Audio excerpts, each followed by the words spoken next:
Assalamualaikum. Salam literasi. Putu Buku edisi Ramadan 1446 Hijriah. Masih dengan semangat di bulan suci belajar sejarah Nabi bersama buku tebal ya, buku kelengkapan tarikh Nabi Muhammad karya, kelihatan nggak? Karya Munawar Khalil. Ada 3 jilid ya. Ada 3 jilid. Terdiri dari 53 bab kalau tidak salah ya, sehingga saya rencanakan untuk setiap hari 2 bab. Ini masuk ke hari ke-7 dan berarti masuk ke bab hari ke-6 ya, hari ke-6 masuk ke bab 11 dan 12. Sebelumnya kita sudah cerita tentang musuh-musuh dakwah Nabi, termasuk bagaimana perjuangan para sahabat yang mula-mula mengikuti jalan Nabi Muhammad SAW.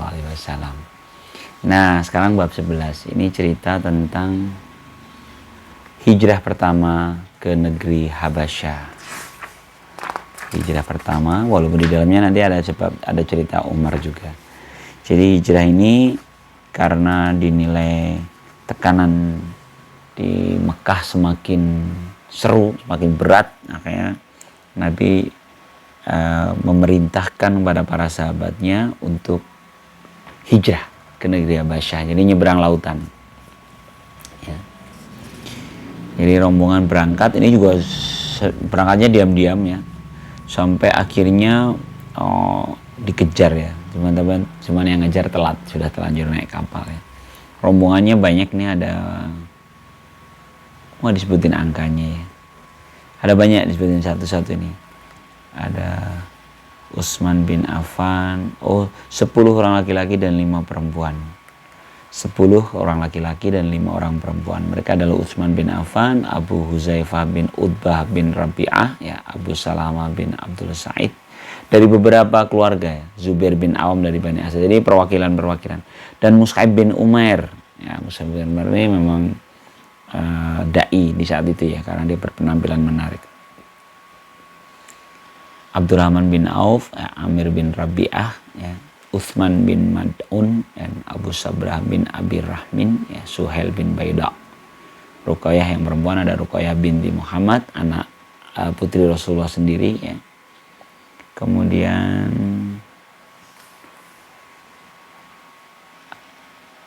ada istri Utsman ya, Ruqayyah ini istrinya Utsman. Sahlah binti Suhail ya, ini Ummu Salamah binti Abu Umayyah ya, Laila bin Abi Khosamah ya, dan Ummi Kalthum. Mereka berangkat ke Habasyah ya. Habasyah itu konon sekarang Ethiopia. Mereka diterima dan dihormati sebab layak oleh Raja Najasyi, namun mereka tidak lama tinggal di sana. Ada beberapa hal yang menyebabkan mereka harus balik. Nah, ini nanti ada ceritanya nih, kenapa mereka harus kembali ke Makkah gitu ya. Ya memang katanya ada kendala di bahasa ya. Karena dia tidak terlalu mengerti bahasa Habasyah, sehingga mereka pergaulannya jadi kurang intens. Sementara kan tujuan hijrah tentu bisa mengembangkan kekuatan dari luar gitu ya, kekuatan muslimin dari luar Makkah. Ternyata nggak sesuai harapan. Nah, setelah cerita mereka ke Habasyah ini, buku kita ini, buku kelengkapan tarikh Nabi Muhammad Munawar Khalil ini justru menceritakan tentang bagaimana Umar bin Khattab masuk Islam. Ini seru sih. Mungkin teman-teman, ini cerita yang cukup populer lah ya, bagaimana Umar bin Khattab. Kan di antara 4 Khulafaur Rasyidin itu Umar termasuk yang paling belakangan ya. Khulafaur Rasyidin kan ada Abu Bakar, Umar, Utsman bin Affan, dan Ali bin Abi Thalib. Abu Bakar mula-mula masuk Islam, Ali bin Abi Thalib pun sama, Utsman juga. Nah, Umar ini termasuk yang belakangan. Dan ini termasuk yang didoakan Rasulullah ya Allah berikanlah kemenangan Islam dengan sebab kecintaan 2 laki-laki kepadamu.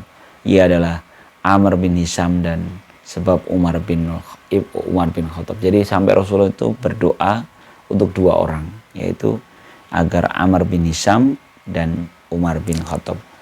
Amr bin Hisham ini adalah Jahal, betul ya? Iya, terkenal dengan nama Abu Jahal. Ya, dia adalah Amr bin Hisam bin Mughirah bin Abdullah bin Umar bin Maksum bin Yadhan bin Murrah bin Ka'ab. Nah, terhubung oleh Nabi Muhammad pada kakek yang ketujuh, yaitu Ka'ab. Begitupun Umar bin Khattab. Umar bin Khattab juga sama ya. Kalau kita lihat silsilahnya, Umar bin Khattab itu Umar bin Khattab bin Nufail bin Abdul Uzzaza bin Royah bin Abdullah bin Qurt bin Nazah bin Adi bin Ka'ab. Jadi ketemunya itu di kakek ketujuh Rasulullah. Jadi mereka ini sebenarnya masih sama-sama saudara tapi jauh ya. Mereka memang tokoh di masyarakatnya, sehingga Nabi Muhammad berharap keduanya ini bisa bergabung untuk menjadi penguat barisan kaum muslimin saat itu. Nah, doa ini terkabul di satu, yaitu Umar bin Khattab. Abu Jahal belumnya. Nah, Umar bin Khattab ini ketika masuk Islam, singkat cerita lah ya, karena teman-teman juga udah pada sering dengar ceritanya kan, ketika adiknya ketahuan sudah masuk Islam dan dia membawa tulisan ayat surat Toha, dan kemudian dibaca oleh Umar, dan Umar langsung tergerak hatinya. Ini menarik ya. Sekalian saya cerita, ini versi Putu nih di luar. Seperti biasa nih Putu buku ya, bukan review buku atau bedah buku secara akademis gitu. Ini hanya cerita tentang apa yang saya pikirkan, apa yang saya rasakan setelah saya berinteraksi dengan buku ini. Pada episode ini tentu pada dua bab dalam buku ini. Nah, saya itu terlintas mengapa Umar Al-Khattab ini kan seorang yang bahkan nanti setelah masuk Islam disebutnya Al-Faruq. Dia pembeda, mana benar, mana salah. Dia ini seorang yang sangat rasional, logik, dan berani ya. Jadi biasa ya, keberanian itu kan lahir karena logika yang kuat gitu ya. Dia seorang yang logis, sehingga ketika dia mendengar surat Toha, dia goyang gitu. Bagaimana kata bismillahnya saja, dia udah mulai ini, bismillahirrahmanirrahim, dengan nama Allah yang maha pengasih lagi penyayang.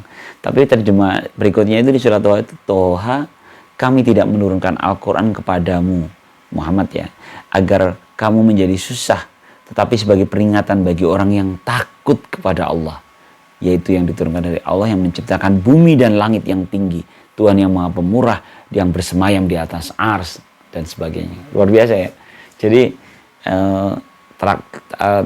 tajam gitu. Bahkan kalau asbabun nuzulnya kan di sini disampaikan juga. Ayat ini kan katanya turun ketika Rasulullah mendapatkan wahyu itu, Rasulullah itu sangat suka sholat ya. Dia sholat itu sampai kecapean, sampai badannya diikat dengan tiang, takut ngantuk gitu ya. Sampai kakinya gantian, kaki satu, nanti kakinya satunya. Sholatnya itu begitu sampai sedemikian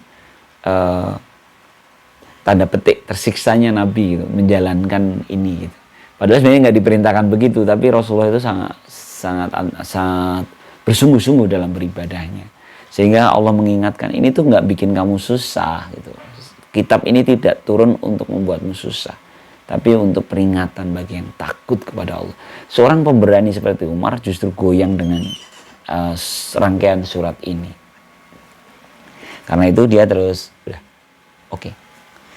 Karena dia terus langsung segera bahkan kalau di sini langsung ekstrim, dia langsung minta dianterin sama suami dari adiknya ya.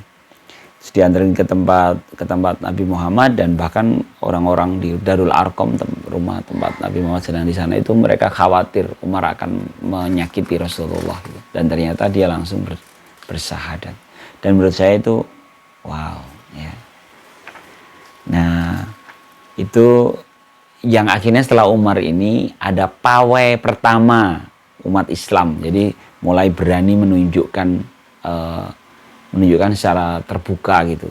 Pawai ini dipimpin Umar memang, keluar dan dengan spanduk la ilaha illallah seperti demo ya. Dan beberapa riwayat ada yang cuma 40, tapi ada juga yang menyebutkan 140. Kalau penulis berkeyakinan ini lebih kuat ke 140 orang, karena sebelum Umar masuk Islam itu sudah 121 orang. 120 ya. Setelah Umar masuk menjadi 121. Jadi pasti pawainya itu pasti lebih banyak dari itu. Karena setelah Umar masuk Islam itu ada sekitar 17 orang masuk ikut. Karena ya biasa faktor keamanan ya. Ketika seorang Umar aja masuk berarti aman nih gitu kan. Nah, bab 12 ini ada hubungannya dengan tadi kan hijrah ke Habasyah. Ternyata disebarkan berita-berita dusta, hoax gitu kalau zaman sekarang ya. Sehingga orang-orang di Habasyah itu akhirnya harus kembali ke, selain tadi kendala bahasa ya, akhirnya harus kembali ke Makkah. Dan kedustaan yang disebarkan tuh ngeri banget. Ini saya baca itu agak takut gitu. Saya baru tahu nih kisahnya ini ya. Jadi ada satu penggalan ayat dalam surat An-Najm yang afara'aitumul lata wal uzza famanna wa thalatha wa thalithatal ukhra gitu kan. Itu kan menyebutkan dan maka patutkah engkau menganggap Lata dan Uzza dan Manat yang kemudian sebagai anak perempuan gitu kan. Kan menyebutkan nama-nama berhala. Itu dipelintir oleh kaum musyrikin seolah-olah Nabi Muhammad sudah mengakui keberadaan berhala-berhala. Katanya setelah itu mereka bersujud. Ya ada riwayat bahkan itu semacam pembelaan tapi menganggap Muhammad itu keceplosan karena pingin sebenarnya dia ada angan-angan ingin karena disiksa sama kaum musyrikin dia ingin cari ya Allah kamu berikanlah ayat untukku yang yang lemah yang nggak terlalu keras gitu sehingga bisa diterima di kaum musyrikin. Akhirnya dia terjebak di angan-angannya itu memasukkan beberapa penggalan ayat yang ya bukan ayat katanya gitu. Tapi ini dibantah ya. Ini berita bohong yang bahkan kalau di sini riwayatnya itu sampai ada percakapan gitu dengan Jibril gitu. Oh, hati-hati itu bukan dariku, itu dari setan gitu. Seolah-olah Nabi ini salah menyebutkan ayat yang tidak dibawa dari Jibril. Tapi ya itu coba bayangkan kalau itu benar terjadi, bagaimana dengan sifat-sifat Nabi yang sidik, amanah, tabligh dan fatonah gitu. Kan dia harus maha benar, maha menyampaikan amanah, dia itu penyampai, tabligh dan dia cerdas gitu. Di sini diulas 4 sifat itu ya, dan itu menyelisih, artinya kan secara matan, secara maknai, secara isinya berarti harusnya nggak mungkin terjadi gitu. Dan kemudian ada daftar ulama ya, ulama tafsir ya. Di sini kalau di buku ini dia membawa 10 nama ulama yang sepakat bahwa riwayat atas itu batal. Lemah dari matan maupun sanad. Jadi secara sanad maupun matannya lemah. Jadi beda matan dan sanad tahu ya. Jadi matan itu isi riwayatnya memang kayak tidak mungkin itu terjadi. Kemudian sanadnya juga terputus. Jadi ada satu penyampai yang terbukti pendusta gitu. Jadi kalau sanad itu kan merunut siapa yang menyampaikan. Nah ini satu itu udah ada yang dusta gitu. Sehingga batal. Oke ya, ini penjelasan tentang berita bohong. Dan berita bohong ini katanya sampai membuat yang hijrah di Habasyah itu salah satu alasannya buat hijrah ke Habasyah itu kembali ke Makkah. Nah, ya kayaknya sih bab itu cerita tentang itu ya, khususnya tentang itu. Dan di sini disampaikan penjelasan yang menguatkan tentang itu. Menurut saya ini penting sih penjelasan yang menguatkan. Karena saya sendiri bahkan ketika membaca itu kayak, iya ya gitu. Bahaya juga kalau kita terpikir begitu. Karena kalau terpikir begitu kita jadi tidak mengimani kebenaran Al-Quran. Karena Al-Quran kecampur dengan apa yang dipikirkan Nabi gitu kan. Harusnya kan yang disampaikan Nabi sebagai ayat itu ya benar-benar hanya ayat yang disampaikan Jibril kepada Nabi, lalu Nabi menyampaikan kepada kita gitu. Lalu dicatat. Runutannya kan begitu. Nah ini di sini banyak sekali bukti panjang lebar tentang riwayat itu sangat lemah dan abaikan, salah gitu. Yang benar adalah semua yang disampaikan Nabi ya benar-benar itu Al-Quran itu hanya yang disampaikan dari Nabi. Tidak ada hawa nafsu, tidak ada keinginan dari Nabi yang akhirnya muncul dianggap sebagai ayat gitu. Bahkan ada diskusi kan di luar ayat tapi penyampai melalui Nabi. Jadi sangat jelas gitu, mana ayat dan mana bukan ayat. Detailnya di akhir dari bab 12 ini penulis menyampaikan uraian lebih lanjut tentang keterangan yang telah kami sampaikan dalam bab ini ya dapat diketahui lebih lanjut dalam tafsir Ibnu Katsir ya, tafsir Durrul Mansur, tafsir Tobari, tafsir Ar-Razi ya, tafsir Asy-Syaukani ya, tafsir Muhammad Abduh, dalam mukodimahnya, dan tafsir Al-Fatihah, tafsir Tantawi Jauhari, dan tafsir Ibnu Arabi. Ada banyak sekali daftar tafsir yang semuanya kalau dirunut diambil dari sana, referensi itu menunjukkan sesuai dengan pendapat penulis di buku ini.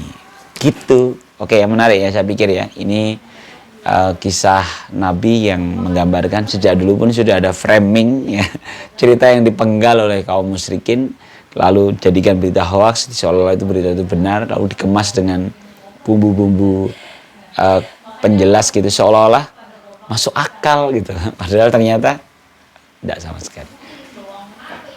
Oke, mungkin itu ya penjelasan obrolan kita di bab 11 dan 12. Lanjut nanti di bab 13. Salam literasi. Assalamualaikum warahmatullahi wabarakatuh.